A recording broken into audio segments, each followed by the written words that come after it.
Hey, welcome to the show, Gregory. How are you? I'm doing great. I've been a Nespresso user since maybe they first came out. Had it for a very long time. When I grew up in New York, right? So I moved to California, 2004 to San Francisco. Oh, this is very interesting. Coffee was not popular in San Francisco. There was no Blue Bottle. There was no roasters. There was no Puerto Rican import place. And I ordered or had my own espresso machine. I had to order everything online. Like no one had ever heard of it. What I liked about it was what the Swiss like about it. It's clean. Like to make espresso at home and pack coffee into the device, it creates a lot of mess and to dispose of it and everything. And so that's what I like about it. And they've come out a lot more coffee. There wasn't that many options in the beginning, so I think it's great. I love it. Interesting. Blue Bottle's an Aussie, an Aussie guy started that in SF and then New York, and that's kind of I think some of that Melbourne cafe culture has definitely spread. I've noticed in more of the bougie sort of areas of the states, but yeah, like the history of the states. Coffee culture is very much drip filter. So you get the paper cone, you put pre-ground coffee, and it sort of drips through. It's a different style of coffee. It's quite strong in Australia. I think because the Italian immigrants who came in the 50s after the war or late 40s, they introduced espresso culture to Melbourne, and that sort of spread from there. And that's why everybody drinks espresso. Like nobody really does it any other way except for me. So this is my little hand grind ceramic grinder. So I'll show you what I'm drinking, and you can tell me about yours. I've got an Ethiopian Gucci. It's this little Melbourne crazy roaster. Now I went there the other day. It's like very cool and funky, and warehouse style lights and everything. The roasters are in the back, and I'm at the front. And they give me this menu, right? And it's basically the cheapest one is I don't know, like $14, and it goes up to $288 for one cup of coffee. Cup? Yeah, but it was great price anchoring because then it made the $18 lychee infused Panama geisha that I got look really cheap. And then I'm just sipping this going, okay, it's a great coffee, but it's $18, like just black coffee. So anyway, that's the coffee that I have. Over to you. What do you have? Like Intensi or what are they called? They all sort of end in like Italian names. Yeah. So I buy the other brands that can do Nespresso capsules now. So because I'm really nerdy about coffee, like you are. The Nespresso patent expired maybe 5 years ago. So now all these other people can create Nespresso coffee. So that's actually like a wide range of coffees that you can get that use the old system. Interestingly enough, that's why they invented a new system because they can have the patent on the new one that has additional electronic features. And it was explained to me at one point, and I was like, "Well, I have the old one. I'll just stick with that." Oh, the new one because American coffee as well. The old one's only espresso, which is what I prefer. So all the Italian coffee companies now, like Lavazza and Illy, they all make a line of capsules, and I like the Italian espresso the best, I think. With that said, you said you were in New York and then moved West Coast. Just tell me, because like I've been in both areas as well. I've mostly worked in West Coast, not East Coast, but it's kind of quite a different culture. Like, what did you find when you first got over there? What differs the most? Yeah, I mean, I grew up in New York and was born there, so I have some pretty strong views on this. So yeah, I'm a real New Yorker. Like spent like most of my early days there. It's funny when I first moved here, I thought that from California to New York, the difference is almost as dramatic as the United States to the UK or something like that. Like culturally, it's similar, right? And the language barrier isn't really there to some degree. But there's enough differences that it's like another country, right? And I remember moving to California, I kind of felt the same way. I'm like, wow, it's different. Culture is different. People are different. Even though there's a lot of things that are very familiar, but there's enough different that it feels like its own kind of unique place. So what's a good example, like in a business setting or like a client that you're working at or something? Yeah, I think some of the stereotypes, perhaps some of the stereotypes perhaps are true. Like people in New York tend to be on time, and everywhere I worked as a kid or growing up, early was on time was late. Like that was pretty universal in New York City. In California, it's not quite the same. Stereotype is that people in California are like later or just don't even, take deadlines as seriously. It's not exactly true, but it's definitely more forgiving in terms of like being on time or being late for things. And I found they're a bit more outdoorsy as well. So like every weekend they were going hiking. Like this is an SF anyway, but everyone was going hiking or paddling or something or to a park or whatever. And I found New York they'd maybe go to a gallery or something or go out to brunch or like a bit more of an indoors culture. Oh yeah. I mean, that's one thing that I really liked about it. I love outdoor sports and always enjoy that. So it's great if you want to do all of those things, but like all the cultural things that you mentioned, they're far superior in New York. So anyone I knew who was a New Yorker, because many do move to California, I always recommend like if you got to get into California stuff, like you got to enjoy the outdoors or enjoy cycling or enjoy the surfing or something about the culture here, or you'll just find all the things that you want to do that you love in New York are inferior. So if you find things that you like, you'll really enjoy you'll enjoy living, and the same holds true of the reverse, right? It brings me to something I want to ask you, because you've been in this game for a long time. You've been working in marketing for a long time, and various roles, and you've probably seen the progression of like .com boom to what I'd call sort of the cloud of SaaS 1.0 era, post GFC, and a lot of these startups started coming on the scene, many of which we know today are quite large. And then I've just noticed recently, 2019 sort of leading up to 2022, this AI or AGI explosion, which is really, I would argue, disrupting some of these original cloud SaaS 1.0 sort of companies in a way. What are you seeing on the ground right now? Because I know you consult with a couple of SaaS companies. There's definitely a lot of enthusiasm around AI, and like there's definitely a lot of enthusiasm around startups and high tech in general, right? That's what the Bay Area is known for, and it was known for even when I first moved here. It wasn't necessarily the only industry, but over time, like it's definitely the primary focus of what most people in Northern California are working on. So of course, like there's a lot of interest in continuing to do that, even though that like the economic situation is pretty difficult in the high tech space, right? Like there's 400,000 people were laid off across big tech companies. A lot of those people were in the West Coast and in the Bay Area. It's well known and well understood that investment in terms of venture capital funding is greatly reduced compared to what it was over the last few years. I mean, even that frenzy that we had, like let's say in 21 and 22, it's fallen off dramatically. So there's still a lot of excitement about it, and like AI is definitely a focus, but I think there's a more tempered and pragmatic approach than what was happening previously, right? Is this like unit economics, like revenue and like positive unit economics versus maybe going for growth? And Well, correct. That like definitely most venture-backed companies, let's say over the last, I don't know, 5 or 7 years, there's a lot of pressure to grow as quickly as possible, right? And now it's very different. Like, they want to see profitable growth or they want to see a path to profitability. And I remember this very same thing happening in like 2001 and two. So the dot-com boom in the 90s was the same in the sense that growth was the only thing that mattered. There were companies that got funded that, they only were collecting users or collecting eyeballs or collecting traffic. In fact, like everyone I talked to who experienced that, it was the most extreme I've ever seen. Like even 21 wasn't anything like what happened in 1999. Like companies were like raising money and going public with no revenue, right? Like that didn't even happen in the boom, right? Companies are generally good companies. They have good products. They have revenue. They have a lot of revenue. In the 90s, you had all kinds of companies that went public without any revenue. They had no hope of ever having a business model. They were just trying to grow as fast as possible, and they maybe weren't even growing that fast. They had the promise of growth, right? And so when that reversed, right, that can't go on forever.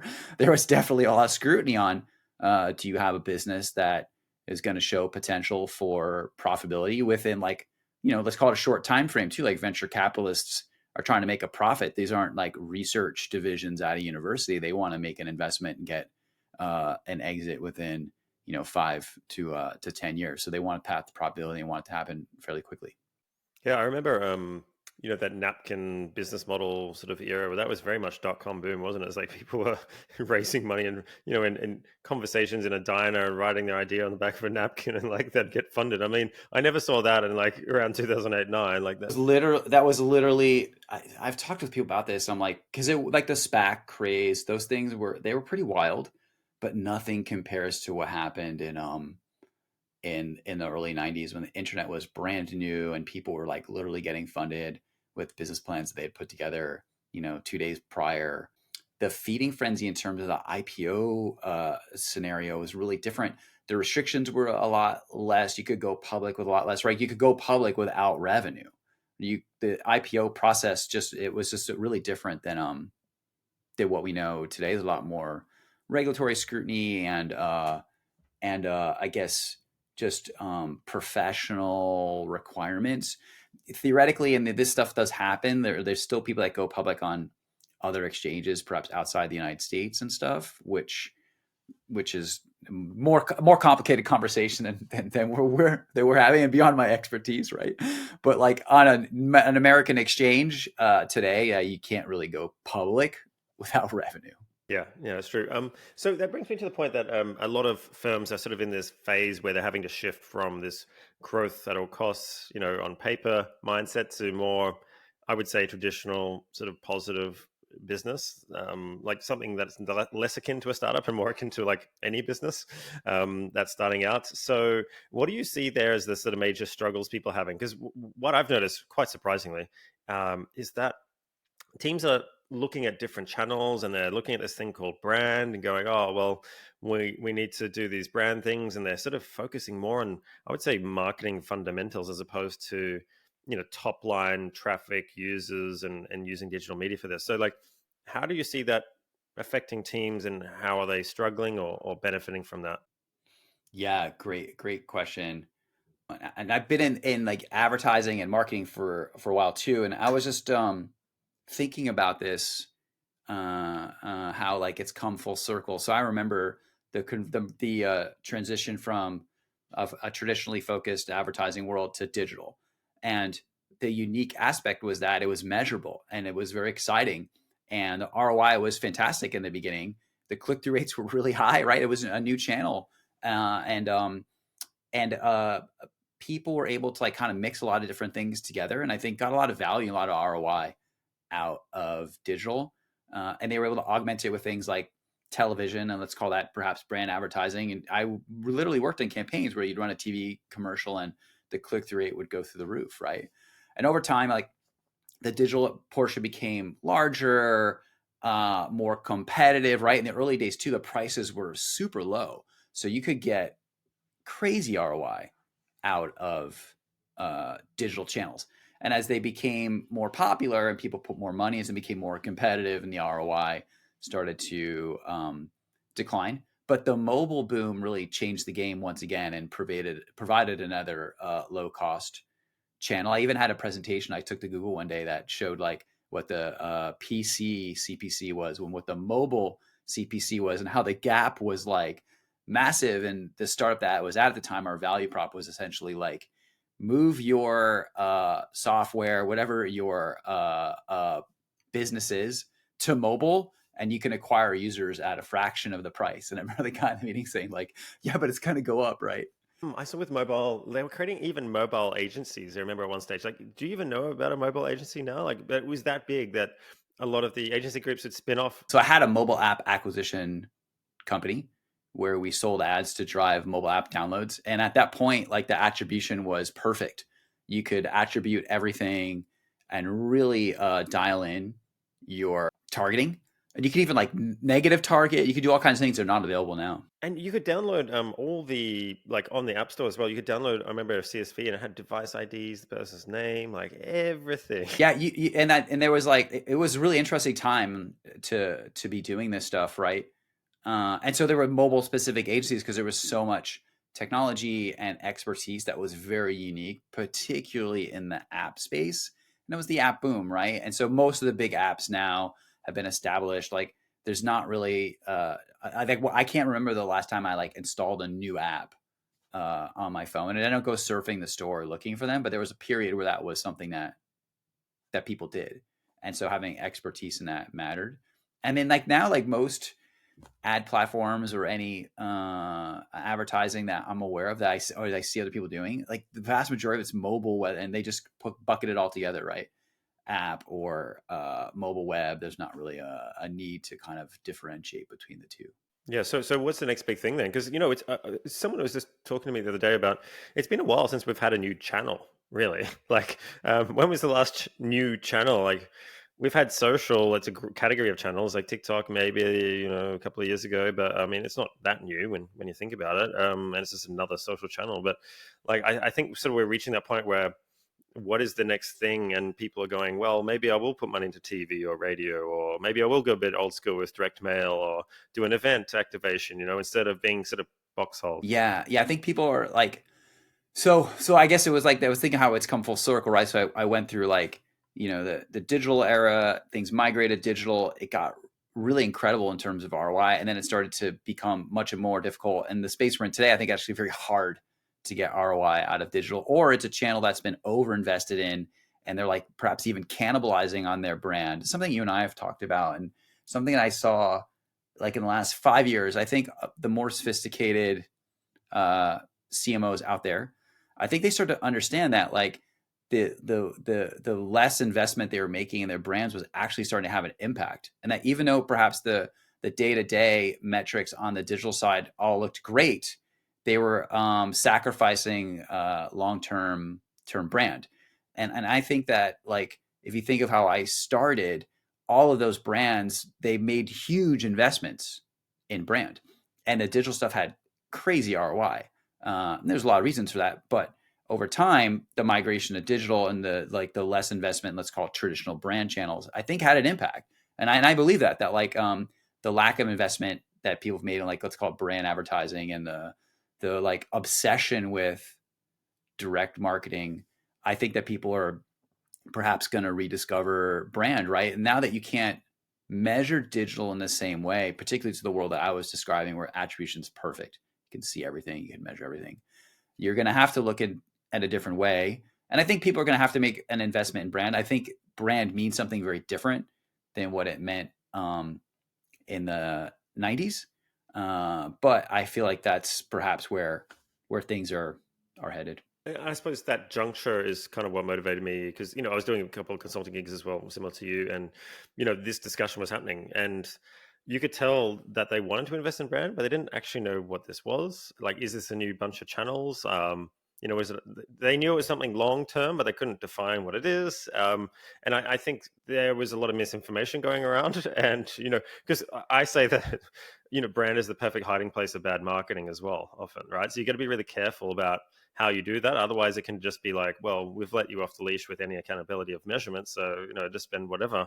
And I think that's where some vendors can take advantage of that sort of maybe skewed view of what brand is. So like for you, like if someone said, oh, we want to invest in brand and we want to invest in whatever brand isn't, like the run-of-the-mill sales activation or performance or whatever term you want to put on it, you've got all these channels to choose from. Do you think brand is a channel decision here, or is it something else? Like what would you recommend like a DDC company, for example, to like if they want to start investing in brand, they've maxed out everything, their CAC's exploding, it's not sustainable? Good question. And like I read all of your articles on brand marketing. I thought they were excellent. I really liked them. And I thought you addressed a lot of areas. So at the highest level, I would say that like every business is unique. And the more that you find strategies, marketing strategies, sales strategies, product strategies that work for you, the better you're going to be. And what that means in marketing is like finding the channels, finding the approaches that work, and mixing them and using them together in ways that are unique to your brand, unique to your product, and unique to your customers. So there's not like a one size fits all approach. With that said, I would say that, I actually think that's a really important premise that like, and I talk to people about this all the time, that like the more unique your strategy is, I think the more successful you'll be, and the less other people will be able to copy it, and the less that it's even relevant to other people, right? Which is, I think, really important. I think that if you look at the best companies out there, that's absolutely what they do. I guess my favorite kind of like joke about brand advertising is that Google is my pick for the number one brand advertiser in the world. That's what I said. So they asked me like this in South by Southwest on Monday, and I think I said the same answer to you, but go ahead. Yeah, Google. I mean, like they don't spend $1 on direct ads to drive people to their search engine, right? Like all of their money or marketing or focus. It's on research. It's on public relations. It's on the most like soft and least measurable channels, right? The investment they make in research is tremendous. Of their own research they give away. I think it's very, very interesting. When I've brought this up with people, they almost don't know how to process it, because what they sell is direct marketing, and their tools are excellent, but they don't really use any of it. You can find pockets, and there's divisions and products where they do it. And I've worked with those people. So I'm not saying that they don't do any direct marketing, but they do spend a huge amount of effort, energy, and money on pure brand. And so my answer to the question was, what's your favorite advertising campaign or brand campaign? And I said it's Google. Even though officially I don't know if you classify this as a brand campaign or whatever, but they pay $20 billion a year to Apple so that Google Chrome opens up as default in Safari browser. And for me, that's kind of like, that's almost the same as going to a supermarket and just owning every single shelf with your product, right? Off the bat. That's kind of what it is, or a whole section of the supermarket in every supermarket in the whole country or the whole world. And, whether that's distribution, whether that's POS or, in-store advertising, I really don't care. But I'm like, that's a lot of money to pay each year to a foreign company. Yeah, I agree 100%. I guess for people like that have a company that's not Google, what I'd recommend is, like, I still think the funnel is a useful way to talk about marketing. And rather than brand, I like to think of like top, middle, and bottom of the funnel. I've had people challenge me on social media about this, and that's why I like to joke that, like, I will go to my grave saying that full funnel marketing is still relevant and still matters. And the thing that I like about it is it's a great model to have a conversation with executives and other people in the organization who are not marketing experts, right? But they control the spending, right? The CFO needs to understand what we're doing in marketing. And the funnel is a very useful tool for me to have a conversation with them and say, like, look, we're going to put this year 30% on top of the funnel. What's top of the funnel? Oh, it's all that brand stuff that, like, they understand what that is, right? And then we're going to put, another 30%. We'll make it simple, like 30% at the bottom of the funnel. What's that? Oh, that's direct marketing. That's Google search. That's affiliates, whatever it is, right? And so it's a way to have a conversation with people and understand like where you want to put resources in the organization, which I think is the number one reason that I'm an advocate for it. Conceptually, there's people who've done some good work, I think, under proving that, like, it's more complicated than that, which is true. But that's not a tool to have a conversation and plan against. And that's why I still think the full funnel marketing is important. Well, I think it's a good point, and I feel the same way. I feel some people who debate these things are on that sort of academic or detached from the realities of the political machine of implementing these things and communicating this with people with investment. Like, you have to create a business case, right? That business case has to be compelling. So, all models are wrong. Some are useful. This model, like you said, visualizes it for them, and it clicks, and they go yes. And the same thing goes for positioning and sort of category creation. Like, technically, is there a scientific basis for a lot of it? Kind of varies, but does it maybe form and push the company in a direction and have them thinking about, okay, we're in this lane instead of that lane, we're a bit different in this way? Is that useful for everyone to sort of gel around?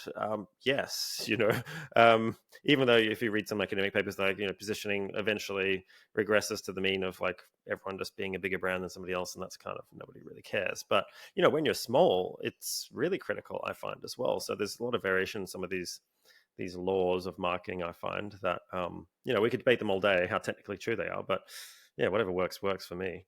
Yeah, it starts to get complicated when you start to assign like metrics and KPIs to all of them. And that's where a lot of the more senior people tune out. But I still think that's valuable as well, right? And the one I like to talk about that I think it's really clear and like why this model is successful is PR.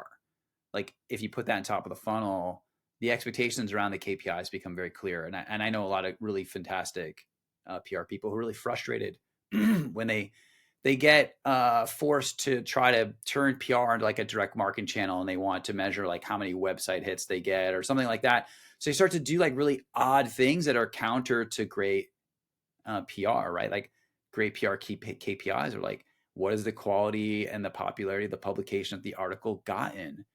Does it tell our story?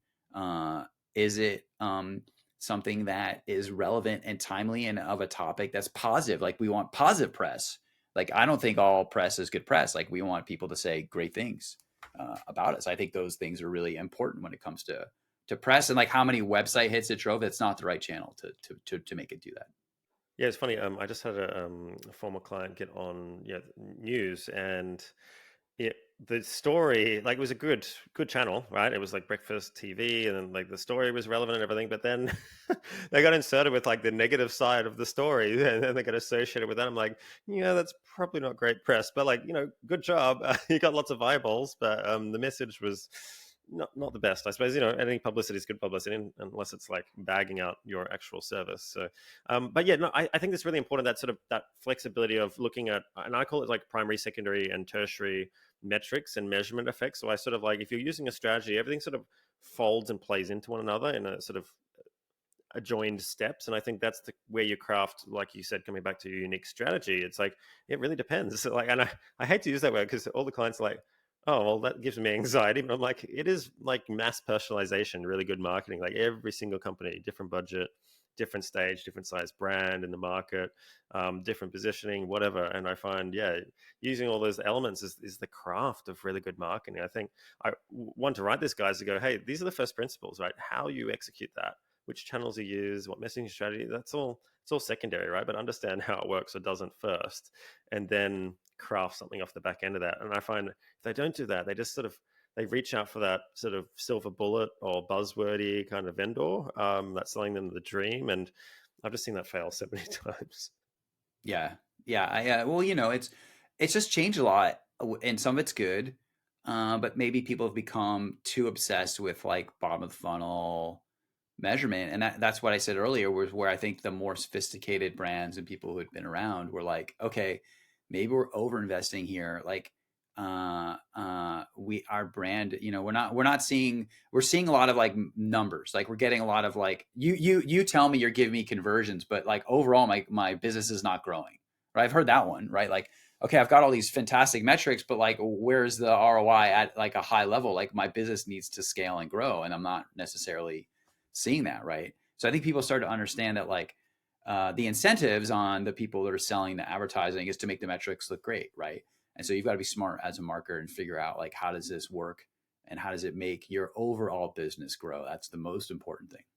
Yeah, and look, it just brings me to this point that there's this guy called Dave Gernhardt. I think he's based in Boston. Used to work for Drift as one of the heads of marketing. He's got a bit of a solopreneur kind of writer. Like, he's a copywriter basically.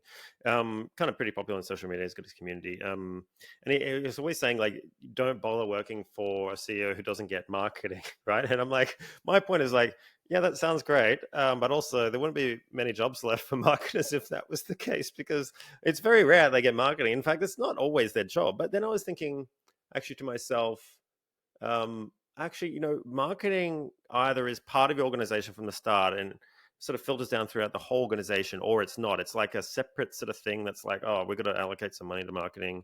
And they kind of use it as like either a scapegoat or like a promotional tool to bump the numbers up or not. And it's sort of like, it doesn't meld into everything that you do. And I find the best companies like, Amazon and other ones, it's all about the market orientation, focus on the customer and work back from there, as opposed to here's our product offering, take it to market.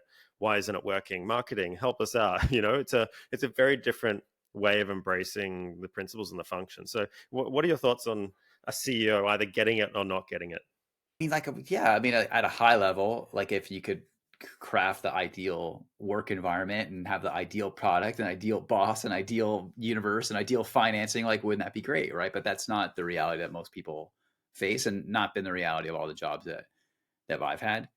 I think marketing should try to at least provide some ROI. I don't think that marketers, like, I've been and this is a more old approach, I think, where they just saw it as like a cost center, or they didn't really think providing ROI was important. Like when I first started, they kind of laughed at that, right?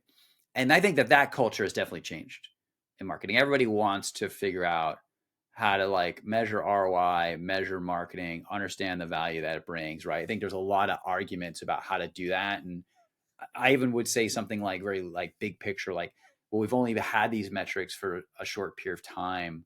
Who was it? David Kellogg recently posted about like, it was like saying that we need a generally accepted marketing metrics. And I agree with that. I think that's one of the problems that I face is that everyone has their own definition, then everyone goes and calculates it a different way. And then there's way too much noise with like how things are done. So I would love like a set of agreed upon ways that we talk about certain things. I think that would help a lot.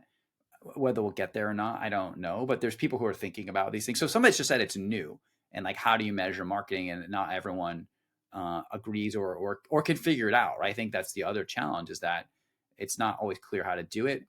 Every product is different. Every business is different. Like things have like long sales cycles and have small target markets are obviously harder to measure than direct to consumer. I think in the direct to consumer world, they maybe have figured it out, although it's become so competitive now that I think it's forcing them to find other channels that aren't measurable, like you were saying earlier, like direct mail or partnerships or gifting. I mean, they're doing all kinds of different things, right? So we've got to find a way to break through and do it in a cost effective way.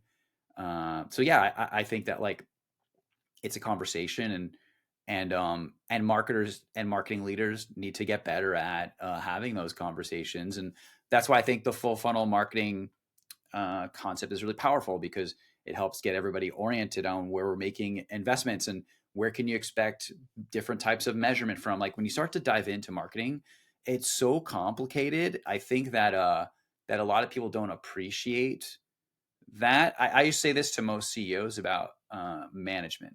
When it comes to managing a marketing team, I always say that like the marketing team is made up of all specialists, and they're all individual specialists, and there's no overlap between the roles. Like I cannot take a UI designer and train them to become a HubSpot or marketing operations person, and they don't want to do that. And I can't take a copywriter and make them my marketing analytics expert, right? There's no overlap between any of these roles at all. And there's very few divisions in most companies where that's true. Sales, they can usually move people around. There's even like this usually hierarchy of like you start out as like setting appointments and you become like inside sales and you become, on the biggest and best accounts. And on engineering, actually is a lot of overlap between engineering roles. A lot of the code languages that people use, there's similarities between them more than I had understood. Initially, I remember talking to engineering team and I was like, wait, you guys have more overlap than I do. I was like, marketing is hard because there's so many unique specialties. And I think that drives the complexity at all levels. So measurement and KPIs and all that, you've just got all these different people, right? Like what are the OKRs and what are the KPIs of my design team and what are the OKRs and what are the KPIs of my direct marketing team, right? They're vastly different. Yeah, I think it's like complex and simple at the same time. Like the approach is simple, but executing it and measuring it is the hard part. And like coming back to your point about specialist, I even found within a role like a designer, I can have a really good creative designer that can do really good logos, but I put them on a website project, they suck. Like they just can't do it. Or I get them to do like a social media post design or something. Like it's just not their specialty. So even within those roles, I find there's like specialties as well. But yeah, it's funny. I think that complexity maybe isn't misunderstood, and I think it's one of the only roles that you have so many different stakeholders too, of which the conflict creates the issue with your effectiveness really at a market level. So are you servicing stakeholders and making other people look good? Like, PR and sometimes is employer branding, it's sometimes it's internal comms related. So people can be, oh, we've got LinkedIn posts. Oh, great. Let's attach to that. Or, sometimes you like the last person you think about is the actual person you should be serving, which is the customer. And no other department really services the customer directly. So I find sometimes that can create animosity, because if you bring back reality from the market back into the organization, it can clash with maybe some previous decisions or points of view about what's actually happening, and that doesn't always wash down well. So I find you're always also struggling to balance all those sort of stakeholder interests as well at the same time. I completely agree. I think there's a surprising number of stakeholders who want marketing support, right, in any organization, which like is good, because the marketing team feels important and they like to, to provide people with support. But it's also bad because like you want them to be focused and you want them to ultimately be focused on growing the business. I think that that's really what it comes down to. And like, and how do you manage that? Like it takes it takes a lot of skill. I think you have to like make everyone feel heard, make everyone feel important, but also make sure you have the right priorities for the business to be successful. Yeah, you mentioned measurement as well. So the complexity of that, like digital era, perfect attribution, maybe moving into more brand and stuff. And I found it's hilarious now. MMM is big again. I'm like, this is something we used to do back in the '90s and 2000s, and now it's like it's vogue again, and brand tracking's everywhere. So have you seen that, and are you working more on that in some of the gigs that you're doing currently? Yeah, I think a lot of this stuff is gonna come back. At the end of the day, people still want sales, and so I feel like in some ways, with like let's say smaller companies that can't afford some of the brand studies and all of that, there's now a more agreed upon approach that the implied metrics or the overall metrics proxies matter. I still think that was always the best way to do it because I think when you teased out little things and then you had small scale, they weren't actionable and they weren't good data. If you're just like taking tiny samples and then trying to draw like huge conclusions from it was always my challenge in general.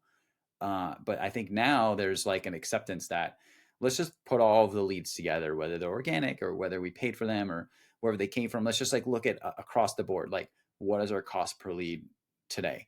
And then there's a couple of different ways to measure it or measure it in terms of like costs, right, over a certain periods of time, and just be more like thoughtful in using like proxies and then trying to understand how they all work together. And it got to take into account too, the market's always changing. And that's something that when I first got into advertising, we would talk a lot about that I don't hear people talk today about is that the market changes, the dynamics changes, tastes change, people change. That's why marketing continues to evolve. So even if like you've got it nailed this year, next year the economy is going to be a different place, the political situation in the United States is going to be in a very different place, and those are going to influence behavior and going to influence what people buy and what people do and what people think. Yeah, and even then, channels as well are so dynamic. Some of these digital channels, like one week they'll do an algorithm update and bang, you've lost 10, 20% yield. You got to adapt again. So I find it so rapid. And when I explain this to some people, they go, no, it can't change like just that. I'm like, yeah, these channels can change like overnight. You saw that Google leaked page about them like trying to hit like I think it was a sales target. They had to like quarter the earnings or something, so they just upped the price 5% of all the search ads around the world or something to hit it. I was like, wow, you just lost 5% yield. Probably don't even know about it, but hey, it happens. So that's how dynamic it is. But yeah, talking about this, we're sort of like talking about how you do fractional CMO work, which we talked about before, but I found when I experimented with this last year that quickly the scope creep is insane and everyone is so different that it's really really hard to scale. What are your thoughts on doing that? How have you scaled fractional CMO? I'm really interested. Yeah, this is a good question. 'Cause I've been thinking a lot about it recently. Because like I like to joke that I'm the victim of my own success. Like I've got a lot of customers now, and they all want more of me, and there's only so much to go around. And like you said too, they're all different, and what they need is really different. So in the beginning, the context switching was really hard when I had a couple of customers, and I have the same people that I've been working with over time, and that's been one thing that I've done is like I set out to on purpose build a business where I wanted to have trusted partners who maybe come in and come out, and I want to work with the same people over time. And for the most part, that worked. And so it goes up and down, and that's helped. So like you get there's like an on ramping phase. You got to kind of get up to speed in their business. There's usually like a big project that they want you to do, and then in an ideal world, all goes really well, and they want to keep working with you. And so that's where you can like have some levers in terms of like how you give them your time, right? And then it's the context switching and trying to manage another customer that I think most people struggle with. I mean, like I came up in agencies, right? And so I had to be really good at doing that. And sometimes I feel like I'm back doing that. And I don't know, I guess maybe from a personality perspective, I like it to some degree. I like that I get a break and I can think about something else and I can go back. And um, for the most part, I would say I enjoy it. And I figured out a way to make it work. Too many new people at the same time, that's a really difficult one to. Just coming back to that, I was you're familiar with Marty Neumeier, the Brand Gap author, are you? Or? I think we talked. I'm not that I haven't read the book. He's quite he's getting along right now, but anyway, it's a really good book about the gap between a brand, how you see it, and how your audience sees it, and like that's the gap that needs to be bridged with your brand. So like you could do this rebranding, but if they don't see it that way, then it's kind of all for naught almost, right? So brand image versus brand identity is kind of what he's talking about here, and it was just a really small, very visual book to as a bit of a crash course for executives so they understand what a brand is. But I find in marketing as well, there's often a gap as well between what marketing is and can do versus maybe the expectations of what it is. And that's kind of what I was writing these articles. Like everyone thinks advertising can do X, but actually scientifically it kind of doesn't work that way. So then I find that sort of puts unrealistic expectations on the function itself.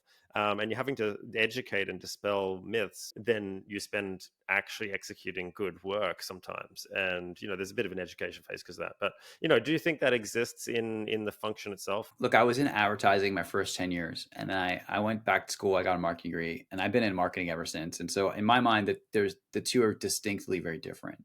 And I think a lot of those types of challenges that I think you're talking about happen more on the advertising side. Like they want to sell advertising, they have a product, and they just try to sell it to as many people as possible, which is that's the business. And so it doesn't work well for everybody. And maybe their particular style or approach or what they're good at doesn't work for everyone as well, right? And so they try to sell everybody on direct Facebook ads or television commercials or whatever their expertise is, right? And so on the marketing side, I don't see it that way. I see myself as like part of the team, and our goal is to use all these options out there. They could be advertising, they could be events, they could be public relations, they could be affiliate marketing, they could be white papers, it could be they could be a huge range of things, and trying to figure out what those things are and how to layer them all together so that it works well for the business. And so it's a really different, in my mind, mindset and approach. And so there still is the like, I saw XYZ doing this and they want to do that. So you still have to like dispel the myths to some degree. There's people that always make requests, and there's certain things that they want to do that might not be the best way to approach it. But if you come in there with a good plan and you communicate well and you have a plan that the company and the team and everyone believes in, like that's the best place to approach it from. And you'll mitigate a lot of the like, let's try this, let's try that, right? It's when you're maybe it's a good example to say like we're too weak of a leader. Like you have to have a point of view. And if you make that point of view clear and you're right and you're successful, you won't get as much people trying to push it into a direction that you don't believe it needs to go. Now, we were talking the other day, speaking of that, around content, and like I think both of our approaches are very similar, and maybe we use different words and analogies for it. But I found with this rise of AGI really hitting sort of, I would say, that low quality content or even medium quality content era, and just make it so much more accessible and quick and cheaper than ever before. I'm finding it hard to educate people around what is good content versus not good content. And, it's not just some shitty blog about the top 5 steps to this, that gets website traffic and then can convert some leads. Like, I think the bar has been, correct me if I'm wrong here, but I think the bar has been raised quite a bit. And now you're better off doing less and way better quality with a unique point of view that really hits home and sort of integrates with your offering and your brand, rather than you are like pushing out a blog post every week just for the case of pushing out a blog post and for that volume metric. So what's your sort of recommendations that to your clients now around content? I'm almost of the school that like maybe like AI isn't going to make that big of a difference in content, and maybe I just live in a different world. But there's so much backlash from like automated comments on social media, and it's very obvious that they're AI generated comments, and they just look like spam. They're just not generating any value. Everyone's figured out that they're AI generated. They generally like repeat the thing, like they don't make a lot of sense. So they're not very good. Um, so you've got stuff like that that's just more spam. And then Google has seemed to figure out, I don't know if you saw that chart that went around, they're doing a better job now at removing content that is AI generated. So I've seen some people where their blog was scaling and scaling and scaling, and boom, all the traffic is gone. So I think that like that is starting to happen. And so the like concept or the belief that you could just copy and paste stuff out of Chat GPT and throw it up there, and like maybe it wouldn't be the best, but it would generate value. I believe are going to be in a world where it's just not true. That like the low end version of what AI can do is going to be easily filtered out, and it's going to have no value, which only leaves us with the other two options, right? Which is like you do really high quality original content, which is what I totally believe in. But I think it's hard. Yeah, I think it's challenging. I think that's why I don't even think it's as expensive as it is hard is actually why people don't do it. It's difficult. You need subject matter experts and people who can write well, and it needs to align with it. There's a lot of things that have to come together to make it work, right? So you've got the middle bucket of like, do they call them copy paste marketers, or people that are good at like just kind of following trends, and they can kind of do it, and they could do original stuff like the top 5 thing, but they do a pretty decent one. Like I think that's what you're left with, right? I don't think that the automated stuff is gonna work at all. I was joking the other day. I was like, where are all the really nicely written automated DMs and emails? Because I'm not getting them. I'm getting like the same spam I've always gotten. And I think that, on top of that, even like I'm a big proponent of video now because obviously that's a lot harder and more complex to craft and therefore copy at scale. Even though there are some very good video programs and I've been using them, but it doesn't really get across the message or the meaning and the depth of the research behind it. Like, why is this issue important, or why is this topic important to you?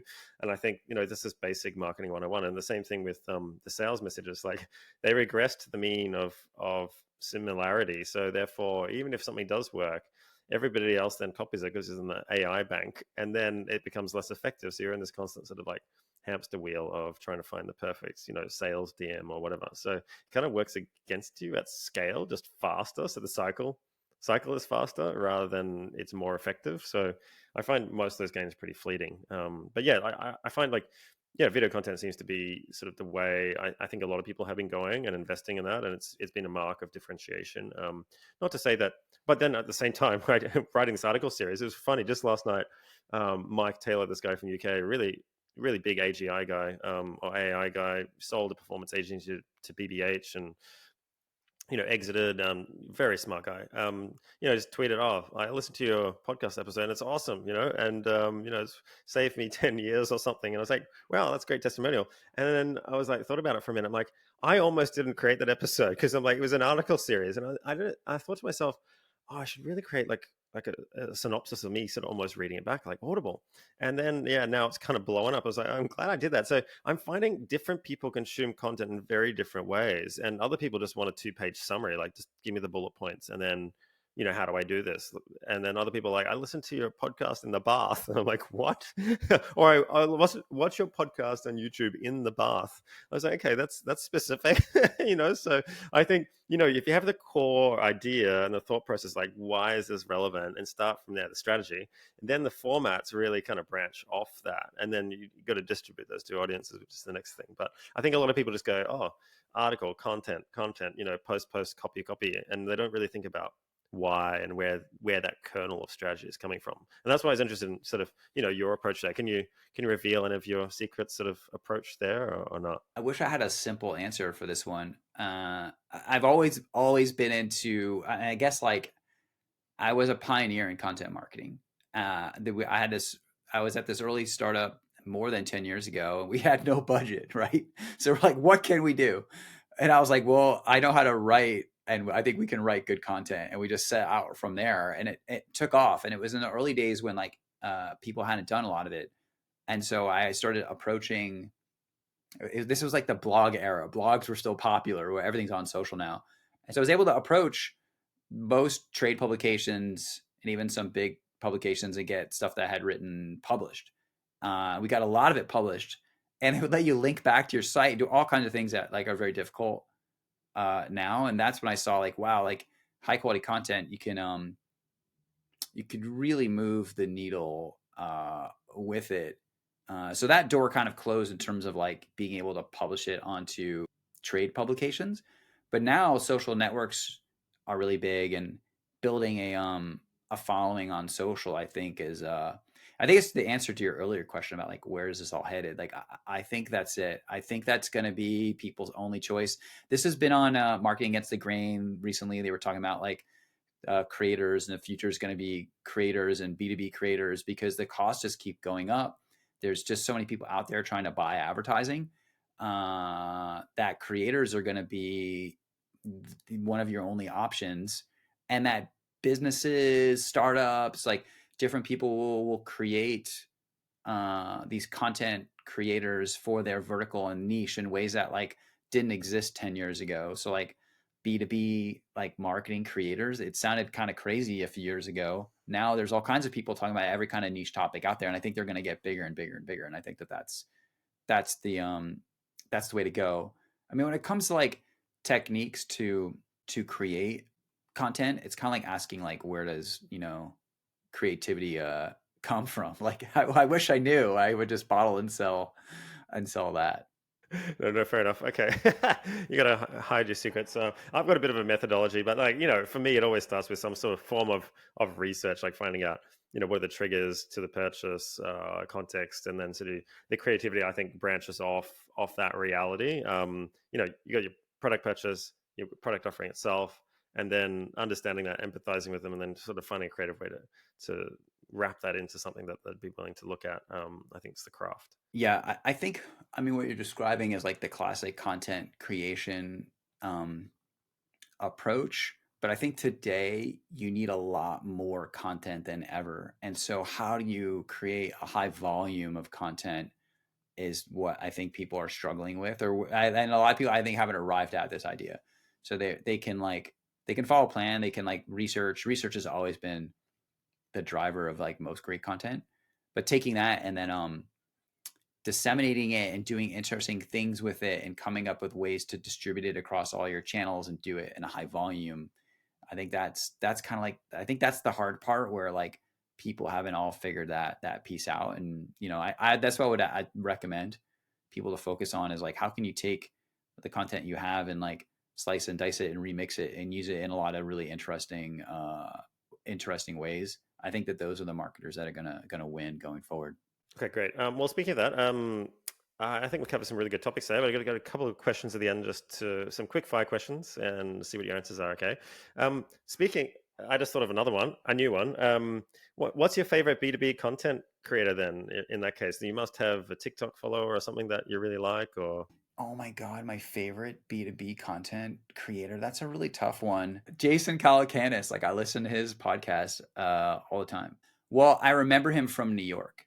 So I remember when he had Silicon Alley Reporter, and I used to design a free print ad for our agency that went into every issue. I can't even remember what we did for him that he gave us a free ad in every single edition of Silicon Alley Reporter. And it's great to see like how successful he's come, because he's a guy like me who just like regular guy from New York who got into the internet and thought it was awesome and just kept doing it. Yeah, he's done very well for himself. And the All In podcast is, it's always popping up on my Twitter feed, and bits of Chamath, saying something outrageous, but elements of truth underneath. It's always entertaining. Okay, what's something the majority believe in, but which to be false? Or the one that I really like is that Einstein never failed math. Like, I think that's actually an interesting myth to dispel, that like by all accounts and all actual data that we have, he did quite well in school and he did quite well in math. And so I think where I take that at a higher level, like that's what I like about this question. And I guess the thing that I think is true that other people don't think is true is that I think there's a lot of myths out there that people think are true.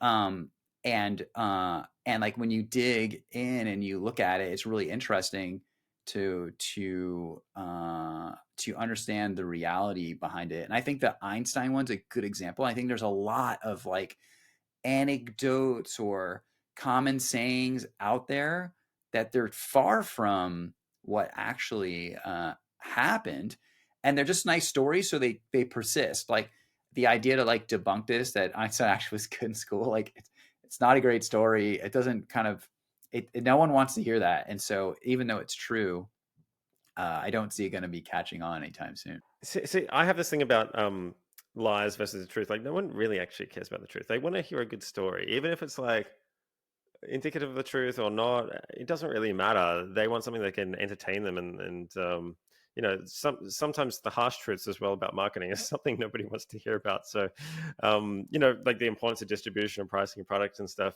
people don't want to hear about that. It's like, what's the creative ad that we want to create, or what's some content? Like, show me that. And I'm like, oh, these other things are really important, but and more effective at growing a company. But okay, sure, let's spend all our time over here. Anyway, what about then a book or website that you rely on that's really changed your mind or thinking for the better?